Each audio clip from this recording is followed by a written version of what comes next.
There's a new sound of excitement in Parker these days, a sound that is welcome after several years of relative quiet. The excitement extends to the new partnership between the town of Parker and the Chamber of Commerce, a partnership that intends to keep the sound of new development active and growing. The Parker Chamber of Commerce has been focusing this last year and as we go into 2013 on economic development in certain areas. When working with the town of Parker, John Hall, the town's economic development director, is focusing more on filling the empty storefronts, commercial, and what we're focusing on is bringing more residents to Parker as the chamber. We've got several initiatives to make that happen. One of the things that we're doing is we have the Relocation Marketing Committee, and this committee is doing great things. They've been together for a few months. They meet every couple weeks, and one of the primary things they're doing is putting together a marketing campaign to promote Parker as being a wonderful place to live, as we all know. This campaign has the full support of the town and county. In addition to attracting residential development, the Chamber provides many services to its members. Of course, the Chamber is multifaceted. We have member-type program, member service programs, educational programs, and we also do a lot of coaching for new businesses and businesses that are struggling. Additionally, the Chamber offers many support programs. A robust website keeps members informed. This new activity has translated into membership growth from 250 members to well over 700 members in 18 months. The Chamber offers programs for every level of business, from the one-person home-based business to large companies with hundreds of employees. A major initiative is the Downtown Business Council, promoting historic downtown Parker. Its new chair is Teresa Engel, owner of Vines Wine Bar. We need to come together as a unified group again to focus specifically on the needs of downtown. So the goals, number one, is we want to focus on the marketing efforts in downtown so that together we can do a lot more than any one business can do on its own. And focus on focus on cooperative efforts that can drive traffic.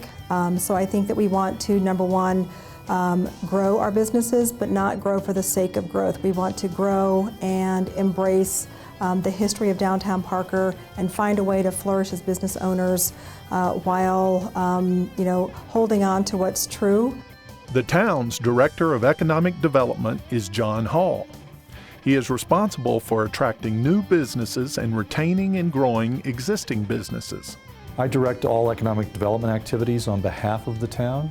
So our primary goals are to serve existing businesses, attract new business, and provide assistance to small businesses in the town. When marketing Parker, Hall emphasizes the Douglas County school system. Parker's open spaces, trails, parks, and recreational opportunities are also major assets. Also to augment our existing industry base by bringing in some of those links in the value chain that may be missing, some of those suppliers who could work with local businesses. And so we tend to capitalize on our strengths, in our economic strengths, and work with our partners to try and fill out the economy, grow it both vertically and horizontally. The other way that we target businesses is through our existing businesses, having them help us identify what other players in the industry might be a good fit for the Southeast metropolitan area and for Parker in particular. We also partner with other economic development organizations in the South Metro region on a regular basis, where as a group we're able to accomplish certain activities that we might not be able to accomplish individually. Serving the cultural needs of the people of Parker was a major reason the town built the Parker Arts, Culture, and Events Center. Last year, the Pace Center hosted 109 events attended by more than 44,000. The Pace Center also met its fiscal goals. Elaine Mariner is the town's new cultural director. She comes to her position after years of experience in focusing on the arts in economic development for Colorado. As cultural director for the town of Parker, I oversee the Pace Center, which is the town's new performing arts and community gathering facility, the Main Street Center, Ruth Memorial Chapel, some programming in the historical and heritage area, and then the new Creative District program.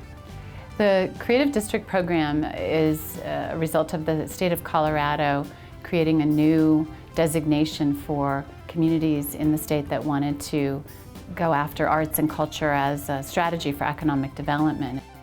She also oversees the town's public arts program. To understand the ongoing economic impact of the Pace Center, the construction alone generated about a $30 million economic impact between the direct expenditures to local groups to build the building, and then ongoing between our direct costs of about $1.6 million, plus indirect where our ticket buyers go and go out to dinner beforehand at one of the restaurants here in Parker, pay babysitters, and I joke, you know, where the woman has to go out and buy a new dress before the show. So the total combined economic impact right now is about $2.5 million a year, and we're certain that'll grow.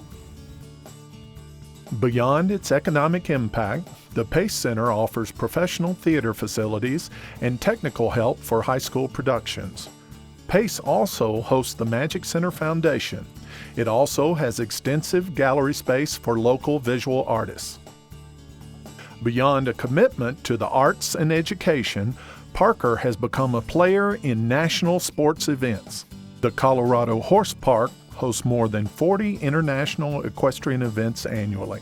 Golf events have become major revenue and prestige producers for Parker. The Colorado Golf Club hosted the Senior PGA Championship in 2010 and will host the prestigious 2013 Solheim Cup in August. Council members Josh Martin and Amy Holland have been coordinating the Solheim Cup tournament for more than 18 months. The Solheim Cup is the Ryder Cup for women. The best comparison we have is the '09 event, and the economic impact of that was estimated between $19 and $21 million. We feel that because we've been proactive and been working on this for such a long time, we'll be able to help our folks feel the benefit from it. What we're hoping to do is, in a long-range goal, is perhaps parlay this into an annual LPGA event out at Colorado Golf Club. Parker could not provide access to these important events without recent infrastructure improvements by the town and the county. In the year 2012 and 11, Douglas County has invested, quite frankly, several million. As you know, we opened up Hess Road, we've opened up Ridge Gate, so we've got two fantastic east-west arterials headed that way. We've also widened and done some improvements on Lincoln to the tune of about $12 million. So in this northeast corridor, we've invested somewhere around $40 million in infrastructure and transportation issues for the Douglas County residents and Parker area. Transportation to Parker has greatly improved over the last 30 years, but Parker's economic growth development has been shaped by access to water. Retiring Director of Parker Water and Sanitation, Frank Yeager, recalls the district's successes and future challenges. We just completed Reuter Hess last year. That's 27 years developing a storage bucket. And if you think it's going to be any easier for any new storage buckets, you got another thing coming. It's going to take time and energy. So it is an enormous asset to this community. And I suppose if you're looking for physical accomplishments, that would be the number one. But the thing I'm most proud of is the people that work here at Parker Water. Parker continues to lead in Colorado's economic parade. As all of us working together with the programs and the events, I mean, we've got Parker Days. The Chamber puts on the movies in the park, the wine walks, and they also put on the carriage rides in the holiday time. We have a job fair and opportunity expo, the Biz Expo, all of these events. In fact, there are 9 signature events that the Chamber of Commerce do each year, and that's creating a lot of commerce, it's creating a lot of impact, economic impact to the town of Parker. So think of the chamber as the cymbals of a band, and we're the ones that are making the noise and helping you grow your business.